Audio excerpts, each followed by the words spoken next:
Kamran academy में आपका स्वागत है। मैं कामरान अकमल। आज आपके सामने जो मैं डिस्कस करने जा रहा हूँ वो है जर्मनी से रिलेटेड, क्योंकि जर्मन लैंग्वेज का डिमांड भी आजकल मार्केट में बहुत ज़्यादा है। तो जेएनयू के एग्ज़ाम पॉइंट ऑफ व्यू से जो भी चीज़ें ज़्यादा इम्पोर्टेंट हो सकती है उसको हम आज के इस वीडियो में डिस्कस करेंगे। इसी के साथ साथ इस वीडियो का PDF आप मेरे Telegram channel Kamran academy classes से जाके डाउनलोड भी कर सकते हैं। शुरू करते हैं आज का इस वीडियो को। सबसे पहले अगर हम जर्मनी के बारे में डिस्कस करें तो जर्मनी का जो ऑफिशियल नेम अगर हम बात करते हैं तो वह है Federal Republic of Germany. Nickname के बारे में अगर हम बात करें जर्मनी का, तो निक नेम बेसिकली जो है वो है लैंड डिचर एंड डेंकर, यानी कि country of poets and thinkers, यानी कि वहाँ के बहुत सारे पोएट्स और थिंकर हुए हैं। इस वजह से वहाँ के निक नेम को लैंड डिचर एंड डेंकर कहा जाता है। कैपिटल के बारे में बात करते हैं तो कैपिटल जो है वो बर्लिन में है। करेंसी जो जर्मनी का है वो यूरो है। इसी के साथ साथ यूरो से पहले 2002 तक वहाँ पे जिस करेंसी को यूज़ किया जाता था वो था ड्यूच मार्क। और मार्क जो है जब वहाँ पे 1917 में 18 में जब वहाँ पे बेसिकली वेमर रिपब्लिक का जब इस्टेब्लिशमेंट हुआ था उस वक्त भी मार्क ही वहाँ का करेंसी के तौर पे यूज़ किया जाता था। तो ये भी एग्ज़ाम में कभी कभी पूछ देता है कि यूरो से पहले वहाँ पे कौन सा करेंसी को यूज़ किया जाता था। कंटिनेंट के बारे में अगर हम बात करते हैं तो जर्मनी जो है यूरोप कंटिनेंट में है। Germany is present in central Europe, और ये अभी का जो सेंट्रल यूरोप में है वहाँ पर ये स्थित है। इसी के साथ साथ और अगर हम जर्मनी के बारे में बात करें तो basically it is the second most populous country in the central Europe after Russia, कि सेंट्रल यूरोप में रशिया के बाद सबसे ज़्यादा जो पॉपुलेशन है वो जर्मनी में है, सेकेंड नंबर पे ये है। And the most populous member state of the European union, और यूरोपियन यूनियन में जितने भी मेंबर्स हैं सबसे ज़्यादा पॉपुलेशन जो है वो जर्मनी के पास ही है। And the 19th largest country in population wise in the world. और इसी के साथ साथ वर्ल्ड लेवल पर अगर हम बात करते हैं तो पॉपुलेशन के हिसाब से जर्मनी की जो रैंकिंग है वो 19 है। इथनिक ग्रुप से रिलेटेड भी क्वेश्चंस कभी कभी आते हैं। तो इथनिसिटी अगर हम वहाँ के देखें बेसिकली तो जर्मन वहाँ पे जो है 80% के करीब है। टर्क जो है वो 3.7 है। पोल जो है वहाँ पे 1.9 है। रशियन जो है 1.5 है। इटालियन जो है 1% है। इसी के साथ साथ अफ्रीकन जर्मन जो है 1% है। तो इस तरीके से अलग अलग इथनिसिटी वहाँ पे पाई जाती है, लेकिन सबसे ज़्यादा जो इथनिसिटी है वो जर्मन ग्रुप का है। पॉपुलेशन के बारे में अगर हम बात करते हैं बेसिकली तो वहाँ पे पॉपुलेशन बहुत ज़्यादा नहीं है। वो 8,31,90,000 के अप्रोक्स वहाँ के पॉपुलेशन है। तो ये पॉपुलेशन भी देखना है जो ज़्यादा ज़रूरी है, क्योंकि पॉपुलेशन से रिलेटेड भी क्वेश्चंस कभी कभी आते हैं। रिलीजन के बारे में अगर हम बात करते हैं तो क्रिश्चियनिटी सबसे मेजर रिलीजन है वहाँ पे क्रिश्चियनिटी के साथ साथ और भी बहुत सारे ऐसे लोग हैं जिनका आस्था किसी भी धर्म में नहीं है, वो किसी धर्म को नहीं मानते हैं। वैसे लोग 37% है। इस्लाम के अनुयायी जो है वो 6.5% मतलब 6.5% है।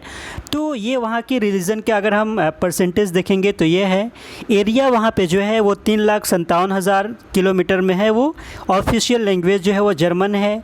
स्क्रिप्ट जो जर्मन लैंग्वेज का है वो है रोमन। तो स्क्रिप्ट भी हमें देखना है। इसी के साथ साथ नेशनल डे जो वहाँ पे सेलिब्रेट किया जाता है वो है 3 अक्टूबर 1990 को। बेसिकली जब यूनिफिकेशन हुआ था जर्मनी का उसी दिन को वहाँ पे नेशनल डे के तौर पे सेलिब्रेट किया जाता है, और उसको नेशनल यूनिटी डे के तौर पे भी जाना जाता है, जो 3 अक्टूबर को हर साल सेलिब्रेट किया जाता है। एंथम जो है बेसिकली वहाँ पे सॉन्ग ऑफ द जर्मन जो है वो है ड्यूस लैंड लाइड। ऑफिशियली टाइटल जो है लाइट दर ड्यूसिन जो है बेसिकली वहाँ का ये एंथम है। तो एंथम भी आपको देखना है। नेशनल सिंबल के बारे में अगर हम बात करते हैं तो बर्ड जो है वो गोल्डन ईगल है। ट्री जो है वो ओक ट्री है। इसी के साथ साथ ब्रांडेनबर्ग गेट जो है वो is the symbol of the reunification, उसको सिंबल ऑफ रीयूनिफिकेशन के तौर पे जाना जाता है। मोटो वहाँ का जो है वो है unity and justice and freedom. तो वहाँ का जो मोटो है, जैसे हिंदुस्तान का मोटो सत्यमेव जयते है, वहाँ का मोटो जो है वो है unity justice and freedom. Flag के बारे में अगर हम बात करते हैं तो हॉरिजॉन्टल फ्लैग है और वहाँ पे 3 कलर है, black, red and gold. German flag was adopted on May 23, 1949। 1923 में ये 1949 को वहाँ का जर्मन फ्लैग को एडॉप्ट किया गया। It has 3 equally wide horizontal stripes of black. Black जो है सबसे टॉप पे है, रेड जो है वो मिडिल में है, एंड गोल्ड जो है वो बॉटम में है। यानी कि जो वहाँ की कलर है वो इस हिसाब से सबसे पहले ब्लैक जो टॉप पे, रेड मिडिल में, और गोल्ड जो होगा वो बॉटम में होगा। The black represents determination, red represents bravery and strength, the gold represents generosity, और गोल्ड जो है वो जनरसिटी, रहमदिली को क्या करता है वहाँ पे दर्शाता है। इसी के साथ साथ अगर हम कोट ऑफ आर्म्स, जो वहाँ के आर्मी होते हैं उनके जो कपड़े होते हैं वो अब black eagle on yellow shield, एक येलो शील्ड बना हुआ है उसी के ऊपर एक ब्लैक एगल होता है। ये वहाँ का कोट ऑफ आर्म्स, जो आर्मी वगैरह जो वहाँ पे कपड़े पहनते हैं वो इस तरीके के सिंबल में होता है। टाइम जोन के बारे में अगर हम बात करें तो बेसिकली टाइम जोन वहाँ पे एक है। ड्राइविंग साइड जो है वहाँ पे लेफ़्ट में किया जाता है, और इसी के साथ साथ वहाँ का जो ISO कोड है वो DE है। तो ये कंफ्यूज मत होइएगा कि जर्मनी जो नाम है वो GE वगैरह होना चाहिए, वैसा वहाँ पे नहीं है। वहाँ का बेसिकली जो ISO कोड है वो DE है। डायलिंग कोड जो है वो 49 है। बर्लिन के जो लार्जेस्ट ट्रेन स्टेशन है यूरोप में, यूरोप का सबसे लार्जेस्ट ट्रेन स्टेशन जो है वो बर्लिन है। The first printed book was in German, सबसे पहली मरतबा जो है बुक को जो प्रिंट किया गया वो जर्मनी में ही किया गया। और जो जॉन गुटेनबर्ग जिन्होंने प्रिंटिंग को सबसे पहले आविष्कार किया था, he was also from Germany. Germany was first country in the world to adopt daylight saving time which is known as DST। Germany जो है वर्ल्ड की सबसे पहली कंट्री है जिसने डे लाइट सेविंग टाइम को एडॉप्ट किया, और जिसको हम DST के नाम से भी जानते हैं। And this is also known as summer time, तो इसको हम समर टाइम के नाम से भी जानते हैं। This occurred in 1916 in the mids of World War first, और इसको जो वहाँ पे अडॉप्ट किया गया वो 1916 में किया गया जब वर्ल्ड वॉर सेकेंड अपने पूरे ज़ोर शोर के साथ चल रहा था। तो ये चीज़ें हैं, इस तरीके की चीज़ें एग्ज़ाम में बार बार पूछी जाती है जो आपको ध्यान में रखना है। अब जो हम डिस्कस करने जा रहे हैं बेसिकली वो वहाँ का जो गवर्नमेंट का स्ट्रक्चर है, उन तमाम चीज़ों के बारे में हम डिस्कस करेंगे। तो गवर्नमेंट वहाँ पे जो है वो है फेडरल पार्लियामेंट्री रिपब्लिक है। वहाँ का जो पार्लियामेंट का जो हाउस है वो 2 है सदन, जैसे हिंदुस्तान में अपर हाउस लोअर हाउस है वैसे वहाँ पे भी है। तो जो अपर हाउस है उसको हम बंदिश रात बोलते हैं, और जो लोअर हाउस है उसको हम बंदिश तैग के नाम से जानते हैं। तो ये याद रखिएगा नाम जो है बेसिकली कि अपर हाउस को क्या कहा जाता है और लोअर हाउस को क्या कहा जाता है। चांसलर इट जो है वो एंजेला मार्केल है, and she is the most powerful women of the world, जो 2005, 2009, 2013 और 2018 लगातार 4 मरतबा वहाँ के वो चांसलर नियुक्त की गई है। और इसके बाद से उन्होंने ये डिसाइड किया है कि अब वो आगे इस पोस्ट के लिए फ़ाइट नहीं करेंगे। She is from Christian democratic union of Germany party, और उनका जो एसोसिएशन है वो जर्मनी के क्रिश्चियन डेमोक्रेटिक यूनियन पार्टी से है। वाइस चांसलर ऑफिस जो है वो है ओलाफ शोल्ज़, ये वहाँ के वाइस चांसलर है। तो चांसलर का पद सबसे बड़ा होता है, और उसके बाद से वाइस चांसलर है, और प्रेसिडेंट जो है वह है फ्रैंक वाल्टर स्टेनमेयर, सर्विंग जो 2017 से लगातार जो है वो वहाँ के जर्मनी के क्या है सदर है। अब मेनली ये कुछ डेट है जो बहुत ज़्यादा इम्पोर्टेंट है कि फॉर्मेशन कब कब किन किन चीज़ों की होती है। सबसे पहले जर्मनी में जो यूनिफिकेशन होता है वो 18 जनवरी 1817 में होता है। फिर मोनार्की वहाँ पे पूरी तरीके से अबोलिश कर दी जाती है 9 नवंबर 1918 को, और वहाँ पे वीमर रिपब्लिक का इस्टेब्लिशमेंट होता है, और Hindenburg is appointed as the president of Germany after World War first, और हिंडनबर्ग जो है उनको वहाँ का सबसे पहले मरतबा सदर बनाया जाता है वर्ल्ड वॉर फर्स्ट के बाद से। और फिर कहीं ना कहीं हम देखेंगे कि जस्ट हिंडनबर्ग के बाद जो है वहाँ पे एक बहुत बड़ी पार्टी उभर कर हमारे सामने आती है जिसको हम नाज़ी पार्टी के नाम से जानते हैं। और नाज़ी पार्टी बेसिकली जो है ये ज़्यादा और ज़्यादा पॉपुलर हो जाता है जब एडोल्फ हिटलर ने जर्मनी पार्टी को नाज़ी पार्टी को एडॉप्ट किया, और उसके बाद से Nazism is very popular in the world. इसी वजह से नाज़िज़म जो है और फासिज़म जो इटली का है वो बहुत ज़्यादा फेमस है, और नाज़िज़म जो जर्मनी का है वो बहुत ज़्यादा फेमस है। तो नाज़ी जर्मनी की एस्टेब्लिशमेंट हो जाती है 23 मार्च 1933 को, और उस पीरियड को बेसिकली अगर हम बात करते हैं तो हिटलर का पीरियड हम इसको जानते हैं।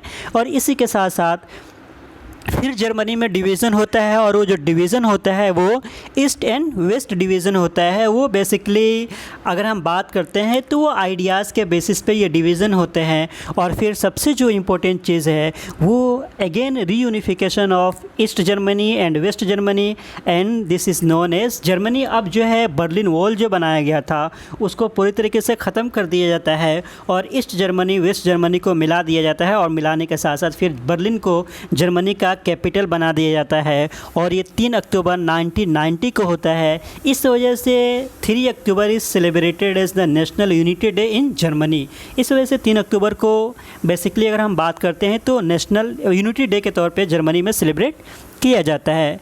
जर्मनी के बारे में भी अगर हम बात करते हैं तो जर्मनी वर्ल्ड के बहुत ही पावरफुल कंट्री है, और ये इमर्जिंग कंट्री है, और ये उन 4 कंट्री में है जो ये कंटिन्यू डिमांड कर रहे हैं कि उनको सिक्योरिटी काउंसिल के परमानेंट मेंबर बनाया जाए। उसमें हिंदुस्तान है, जापान है, जर्मनी है और ब्राज़ील है, जो ये डिमांड कर रहे हैं कि हाँ इनके भी इकोनॉमी बहुत ज़्यादा अच्छी है और इनको भी परमानेंट मेंबरशिप में जगह दी जाए। तो Japan, India, Germany and Brazil लगातार इसके लिए कोशिश कर रहे हैं। लेकिन इनके ख़िलाफ़ एक और पार्टी है जिसको कॉफ़ी ग्रुप कहा जाता है, वो लोग बायकॉट करते हैं कि नहीं, इनको बनाने की अभी कोई ज़रूरत नहीं है। तो जर्मनी के बारे में अगर हम बात करते हैं तो वर्ल्ड के मेजर जो ऑर्गेनाइजेशन है, संस्थान है, उन तमाम के मेंबर्स भी है। तो सबसे पहले अगर हम बात करते हैं तो काउंसिल ऑफ यूरोप के मेंबर हैं, वो यूरोपियन यूनियन के मेंबर है। इसी के साथ साथ यूरोपियन स्पेस एजेंसी के मेंबर है, G4, G8, international monetary fund जिसको हम IMF के नाम से जानते हैं, NATO, OECD, organisation for security and cooperation in Europe, UN, world bank group and the world trade organisation, और इसी के साथ साथ और भी बहुत सारे ऑर्गेनाइजेशन है जिसके मेंबर है। तो वो भी आपको देखना है, वो भी बहुत ज़्यादा इम्पोर्टेंट है।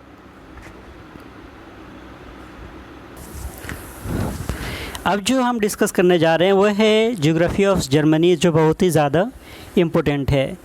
बेसिकली अगर हम ज्योग्राफी के बारे में डिस्कस करते हैं तो Germany is situated between the Baltic and north seas to the north and the Alps to the south. Basically Baltic और नॉर्थ सी के दरमियान में जर्मनी वाक़ है। और बॉर्डर के बारे में अगर हम बात करते हैं तो Germany shares land boundaries with 9 countries के टोटल 9 कंट्री के साथ ये अपनी बाउंड्री को शेयर करता है। डेनमार्क के साथ सबसे कम अगर बॉर्डर शेयरिंग करता है जर्मनी तो वो डेनमार्क के साथ करता है, जो टोटल 58 किलोमीटर है। और सबसे ज़्यादा लार्जेस्ट बॉर्डर जो शेयरिंग करता है वो 815 किलोमीटर का है, जो चेक रिपब्लिक के साथ है। तो ये भी याद रखना है, डेनमार्क जो है smallest border sharing with Germany and चेक Republic is the largest border sharing with Germany. इसी के साथ साथ और जो कंट्री है वो है पोलैंड है, चेक रिपब्लिक ईस्ट में है, Australia and Switzerland to the south, and France, Luxembourg, Belgium and the Netherlands to the west. ये कंट्री कहाँ कहाँ पे किस डायरेक्शन में है ये आपको बहुत ही ज़्यादा ध्यान में रखने की ज़रूरत है। कोस्ट लाइन बेसिकली जो है वो 2389 किलोमीटर में है। इसी के साथ साथ एंड इट्स फाइनेंशियल सेंटर जो है वो फ्रैंकफर्ट है। द लार्जेस्ट अर्बन एरिया जो है वो वहाँ का, उसको हम किस नाम से जानते हैं, रूहर के नाम से जानते हैं। तो ये भी आपको याद रखना है। ज्योग्राफिकल लो पॉइंट जो है वो है न्यूनडर्फ बे विल्स्टर, जो -3.54 मीटर है। और ज्योग्राफिकल हाई पॉइंट अगर हम बात करते हैं तो वो जोक्सपिट्ज़े जो है वो 2963 मीटर हाई है, जो समुंदर के लेवल से। तो आपको लो पॉइंट और हाई पॉइंट भी याद रखना है। मेजर सिटीज़ के बारे में अगर हम बात करते हैं तो बर्लिन है, हम्बर्ग है, म्यूनिच है, कोलोगन है, फ्रैंकफर्ट है, स्टुटगार्ट है, डेज़ल्डोर्फ है। ये मेन जो है वहाँ के मेजर सिटीज़ है। डिवीज़न अगर हम बात करते हैं तो Germany is divided into 16 states. The largest state by population are North Rhine Westphalia, Bavaria and Baden. ये जो है बेसिकली सबसे लार्जेस्ट है पॉपुलेशन के हिसाब से। मेजर लैंड फॉर्म वहाँ के जो है वो अल्प्स है, नॉर्थ यूरोपियन प्लेन्स है, राइन वैली है और माउंटेन्स है। इसी के साथ साथ प्लाटाइन फॉरेस्ट है, ओगल्सबर्ग माउंटेन है, स्प्रीवॉल्ड है एंड ब्लैक फॉरेस्ट। ये सब वहाँ के मेजर लैंड फॉर्म है जो आपको याद रखना है। इसी के साथ साथ मेजर बॉडीज़ ऑफ वाटर वहाँ का जो है वो राइन रिवर है, दनूबे रिवर है, Elbe river, Main river, Saale river, Muritz lake Constance. इसी के साथ साथ north sea and Baltic sea, these all are major water bodies of Germany. Famous places के बारे में अगर हम बात करते हैं तो ब्रेंडनबर्ग गेट जो बर्लिन में है उसको नेशनल सिंबल के तौर पे भी याद किया जाता है। इसी के साथ साथ Berlin wall also very important. इसी के साथ साथ कैसल इन बेवेरिया, कोलोग्न कैथेड्रल है, रफ सीफ है, रोमांटिक राइन है, ठीक है। तो अलग अलग, इसी के साथ साथ हेडेलबर्ग ओल्ड सिटी है, द ब्लैक फॉरेस्ट है।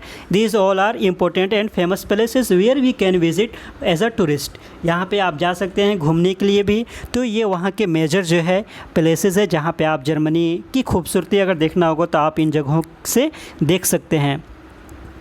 इंडिपेंडेंस के बारे में अगर हम बात करते हैं तो 18 जनवरी 1871 को जर्मन एम्पायर का यूनिफिकेशन होता है। और इसी के साथ साथ फिर अगर 1945 following world war second Federal Republic of Germany जिसको FARJ और West Germany proclaimed on 23 May 1949 and included the former UK, US and France Jones.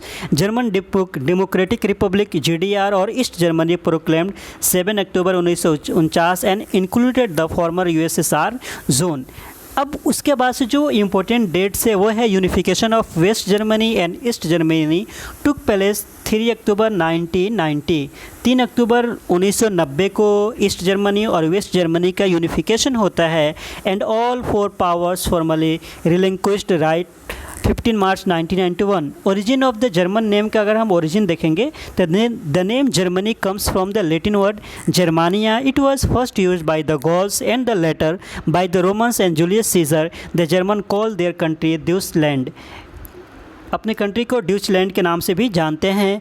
Major industries वहाँ की जो है वो textile and apparel including footwear, food and beverages, metals के ये सब है। एग्रीकल्चर प्रोडक्ट्स वहाँ पे जो है potatoes, wheat, barley, sugar beets, fruits, cabbage, cattle, pigs, poultry.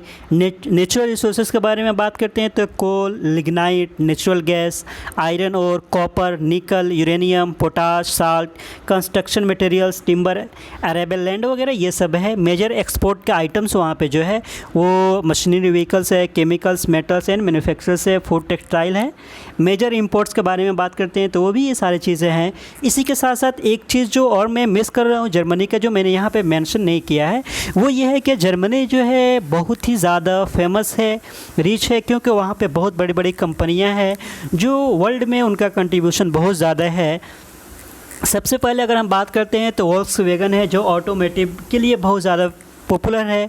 और जर्मनी में जब हिटलर ने अपनी कंट्री को बूस्ट करने के लिए, इकोनॉमी को बूस्ट करने के लिए उन्होंने वोल्क्सवैगन कार की भी शुरुआत की। इसी के साथ साथ और अगर हम बात करते हैं तो सीमेंस जो है वह एनर्जी टेलीकम्युनिकेशन के लिए है। प्यूमा जो बहुत ही ज़्यादा पॉपुलर ब्रांड है।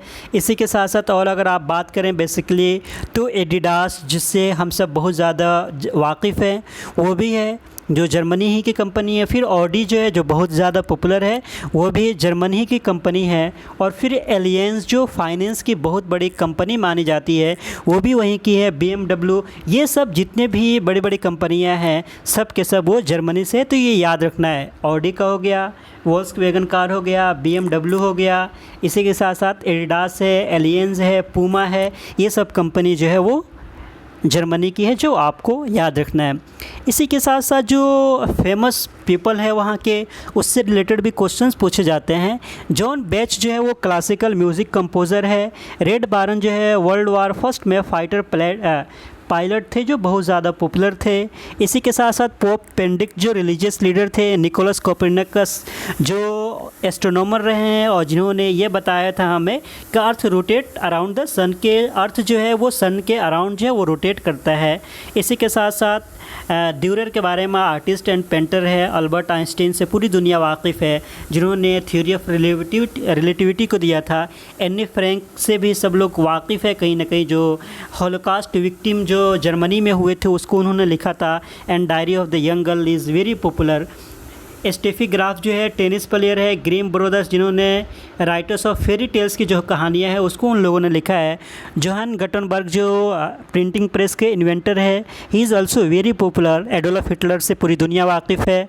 कैसर विल्हम जो लास्ट एम्परर ऑफ जर्मनी है। हेल्दी क्लोम जो वहाँ के मॉडल है। Martin Luther king leader of protest reformation, जो जर्मनी में सबसे बड़ा योगदान अगर यूरोप में रिफॉर्मेशन का आता है तो वो मार्टिन लूथर किंग के ज़रिए से आता है। और उनके 95 थीसिस जो है बहुत ही ज़्यादा पॉपुलर है। Karl Marx is also very popular philosopher है, पायनियर ऑफ कम्युनिज़्म है, उनकी बहुत सारी किताबें हैं, दास कैपिटल है। इसी के साथ साथ मैनिफेस्टो जो है, कम्युनिस्ट मैनिफेस्टो है, वो भी बहुत ज़्यादा पॉपुलर है।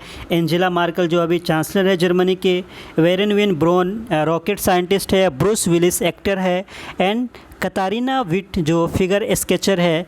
तो ये सब जर्मनी के और भी बहुत सारे पॉपुलर लोग हैं, लेकिन ये सब याद रखना है जो कभी कभी एग्ज़ाम में ये क्वेश्चंस भी इस तरीके से पूछे जाते हैं फेमस पीपल से regarding.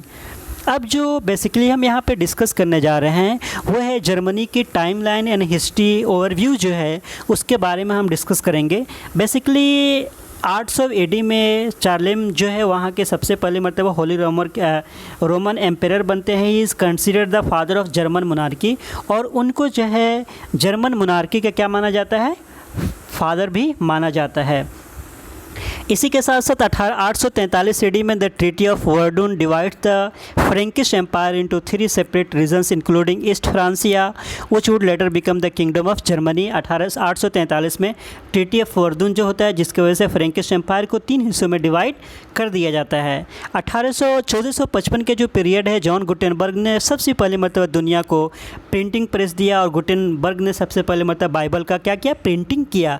His printing press will change the history of Europe, और उसके बाद से कहीं ना कहीं जो रिनेसा होता है उसमें प्रिंटिंग प्रेस के इन्वेंशन के बाद से बहुत ही ज़्यादा इनकलाब बर्पा हो जाता है। 1517 में मार्टिन लूथर किंग ने जो 95 थीसिस लिखे थे, ख़ासतौर से जो रोमन कैथोलिक चर्च में जो भी चीज़ें चल रही थी, गलत चीज़ें हो रही थी, उन तमाम चीज़ों के ख़िलाफ़ 1618 में 30 ईयर्स वॉर की शुरुआत होती है। 1648 में 30 ईयर्स वॉर, वो मतलब लगातार 1618 में उसकी शुरुआत होती है, और फिर 1648 में ये लड़ाई का एंड हो जाता है। और बेसिकली जो एंड होने का रीज़न होता है वो ये होता है, war comes to an end with the treaty of Westphalia and treaty of Munster. ये दोनों ट्रीटी होते हैं जिसके बाद जो है 30 ईयर्स वॉर जो है वो ख़त्म हो जाता है। 1756 में द 7 ईयर्स वॉर की शुरुआत हो जाती है। Germany allies with Britain against France, Australia and Russia. Germany and Britain जो है वो जीत जाते हैं। 1813 में नेपोलियन जो है वो बैटल ऑफ लिप्जिग में हार जाते हैं। 1848 में जर्मन फिलोसोफर कार्ल मार्क्स जो है कम्युनिस्ट मैनिफेस्टो को पब्लिश करते हैं, और इसी के साथ साथ 1862 में ओटो वॉन बिस्मार्क जो है प्रूशिया के एम्पायर वहाँ के प्राइम मिनिस्टर बना दिए जाते हैं, और उनकी blood and iron policy is very popular. ठीक है, उसी के साथ साथ 1871 में Germany defeats France in Franco Prussian war में फ्रांस को जर्मनी हराता है। 1882 के बारे में बात करते हैं तो वर्ल्ड में कहीं ना कहीं वर्ल्ड वार की एक ये भी शुरुआत मानी जाती है। जो भी पावरफुल कंट्री होती है वो अपनी अलग से अलाइंस बनाने लगती है। The triple alliance is form between Germany, Australia and Italy, और ये भी योगदान हो जाता है, एक रीज़न माना जाता है वर्ल्ड वार फर्स्ट का। 1882 में ट्रिपल अलाइंस की शुरुआत होती है जर्मनी, ऑस्ट्रेलिया और इटली के दरमियान में। 1919 में ट्रीटी ऑफ वर्साइल्स होती है, जो जहाँ पे जर्मनी के ऊपर बहुत ज़्यादा वॉर इंडेमनिटी को इम्पोज कर दिया जाता है। बहुत सारे लैंड जो है जर्मनी से ले लिया जाता है, और जर्मनी पूरी तरीके से हार जाता है। वहाँ पे मोनोपोली पूरी तरीके से विलेहम जो थे ख़त्म हो जाते हैं, और वहाँ पे वीमर रिपब्लिक का स्थापना हो जाता है। इसी के साथ साथ 1833 में हिटलर जो है वहाँ के चांसलर बनते हैं। 1934 में हिटलर अपने आप को फुहरर डिक्लेयर कर देते हैं। 1939 में वर्ल्ड वार की शुरुआत हो जाती है। जर्मनी जैसे पोलैंड के ऊपर अटैक करता है तो वर्ल्ड वार की शुरुआत हो जाती है। जर्मनी जो पार्ट होता है वो एक्सिस अलाइंस का होता है, और एक्सिस में 3 कंट्री होती है जिसको हम जर्मनी, इटली एंड जापान के नाम से जानते हैं। जर्मनी कनकर्स मच ऑफ यूरोप, बहुत सारे यूरोप के बहुत सारे इलाकों को अपने कंट्रोल में कर लेता है जर्मनी। फिर 1941 में Germany declares war against the United states of the Pearl Harbor के ऊपर। जैसे जापान अटैक करता है तो उसके बाद से वर्ल्ड वार फर्स्ट में, सेकेंड में 1941 में अमेरिका का एंट्री हो जाता है, और अमेरिका के एंट्री के साथ साथ फिर जो है जर्मनी भी अमेरिका को ऊपर अटैक करना शुरू कर देता है। जिसके बाद जो है 1945 में 6 अगस्त और 9 अगस्त को अमेरिका जो है एटम बम को, जिसको हम fat man and little boy के नाम से जानते हैं, वो जापान के 2 शहरों हिरोशिमा और नागासाकी के ऊपर गिरा देता है। और तो ये सारी चीज़ें हैं। उसके बाद से 1945 में वर्ल्ड वार ख़त्म हो जाता है, जर्मनी सरेंडर कर देता है। Germany is split into east and waste Germany में डिवाइड हो जाता है। बर्लिन वॉल को बनाया जाता है 1961 में, और फिर 1973 में east and waste Germany both join the United Nations. 1973 में दोनों ईस्ट और वेस्ट जर्मनी जो है यूनाइटेड नेशन को ज्वाइन करते हैं। The Berlin wall is turn down, और 1989 में आते आते बर्लिन वॉल को पूरी तरीके से ध्वस्त कर दिया जाता है। And Germany is reunified into a single country, और फिर इस तरीके से ईस्ट वेस्ट जर्मनी ख़त्म हो गए, जर्मनी जो है एक सिंगल यूनिफाइड कंट्री बन जाता है।